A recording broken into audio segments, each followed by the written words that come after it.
हर एक विधायक किस तरीके से सवाल पूछते हैं, उसका जवाब मांगते हैं, उन सभी अंदर का जो वो माहौल रहता है, सबसे ज़्यादा प्रेशर अगर किसी पे रहता है तो वो विधानसभा अध्यक्ष पे रहता है सर। कुछ भी जवाब दे करके संतुष्ट किसी को भी किया जा सकता है दूसरे प्लेटफॉर्म से, लेकिन आप जिस विधानसभा के कुर्सी में हम लोग आसीन रहते हैं वहाँ से ऐसा कोई बात नहीं बोला जा सकता है जो नियम के अनुकूल न हो।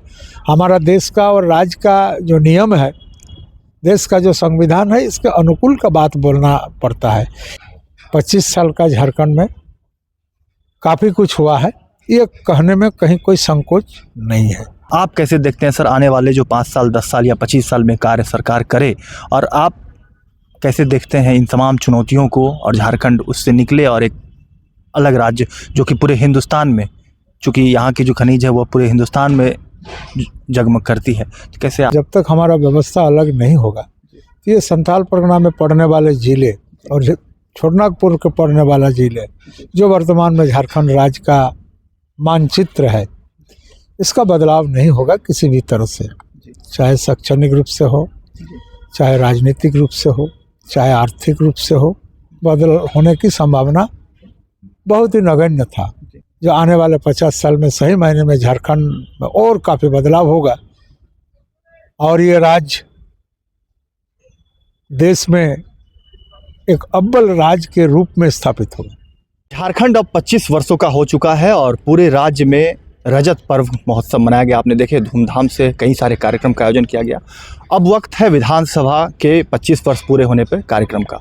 22 नवंबर का दिन था जब झारखंड विधानसभा के स्थापना दिवस का दिन था, और इस वक्त पूरे 25 वर्षों के सफ़र को लेकर बातचीत करने के लिए हमारे साथ जो अध्यक्ष हैं वर्तमान में, रविन्द्रनाथ महतो, उनसे जुड़ेंगे और बातचीत करेंगे कि 25 वर्षों में झारखंड विधानसभा कितनी तस्वीरें बदली। सर, आप लोगों ने जब झारखंड अलग हुआ था बिहार से, कैसी तस्वीरें थी, और आज 25 वर्षों का झारखंड हो गया है, कैसा अनुभव अपने आप में सर आपको हो रहा है?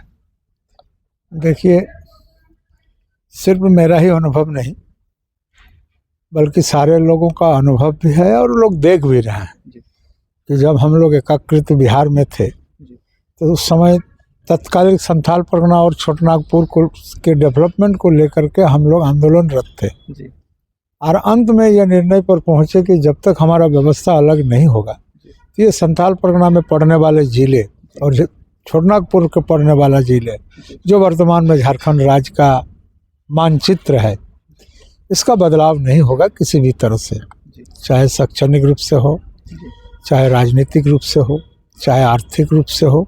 बदल होने की संभावना बहुत ही नगण्य था।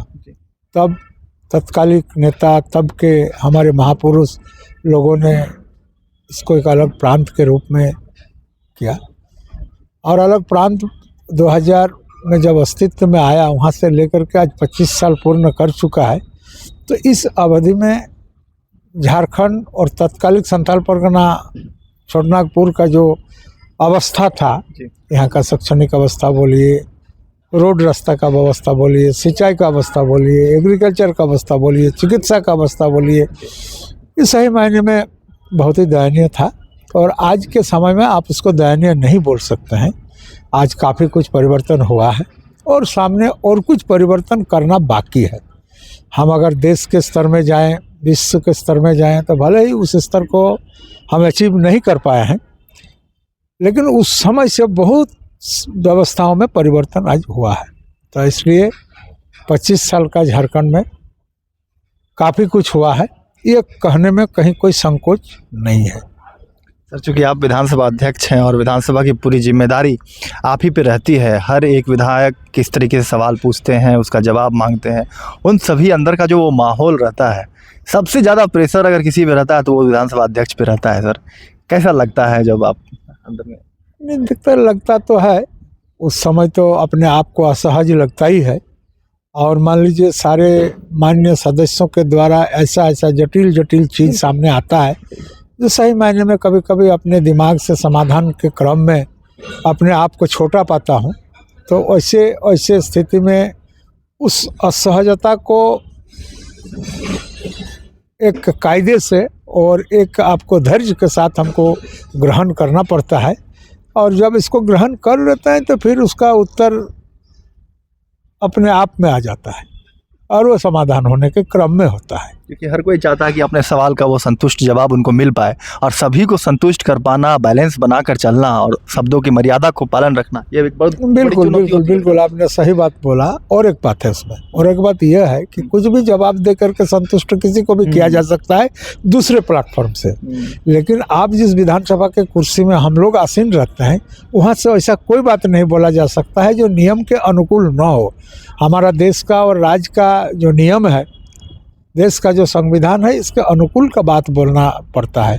इसलिए बहुत सारे वैसे भी माननीय सदस्य हैं जिन्होंने नियम के विपरीत भी संतुष्ट होने का प्रयास करते हैं, उनको समझाना पड़ता है।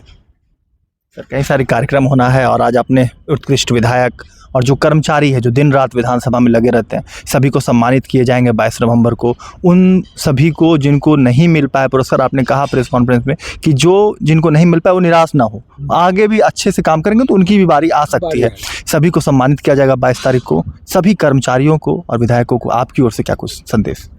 देखिए, आज के तारीख में जो लोग उत्कृष्ट विधायक के रूप में जो आए उनको तो मेरा धन्यवाद है।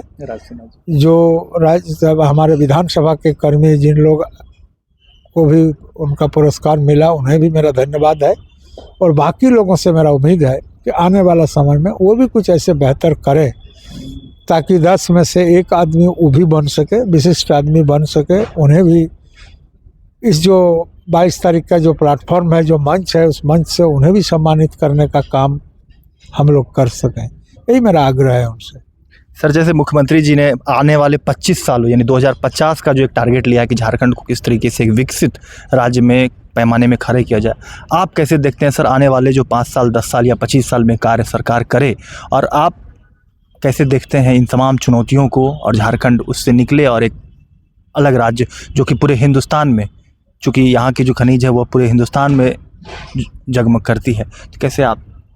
एक बात तो आप जानते ही हैं, मॉर्निंग शोज द डेज। सुबह का सूर्य का उदय देखने के बाद दिन कैसे जाएगा पता चल जाता है। अगर नींव को आप देखिएगा तो आपको पता चल जाएगा इसका इमारत कैसे होगा। तो जो इमारत गढ़ने में आदरणीय मुख्यमंत्री हेमंत सोरेन जी सफल हुए, इससे हम लोग सहज अंदाज लगा सकते हैं जो आने वाले 50 साल में सही मायने में झारखंड में और काफ़ी बदलाव होगा और ये राज्य देश में एक अव्वल राज्य के रूप में स्थापित होगा। चलिए, ये थे हमारे साथ बातचीत करने के लिए विधानसभा अध्यक्ष रविन्द्रनाथ महतो, जिन्होंने कहा कि आने वाले सालों में किस तरीके से चुनौतीपूर्ण रहेगा और हर एक लक्ष्य को यह राज्य पूरा करेगा।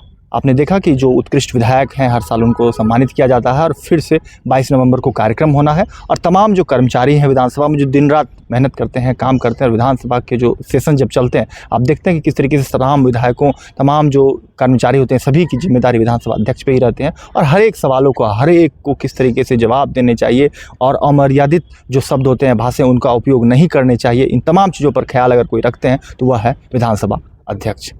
हमसे बातचीत करने के लिए सर का बहुत बहुत शुक्रिया।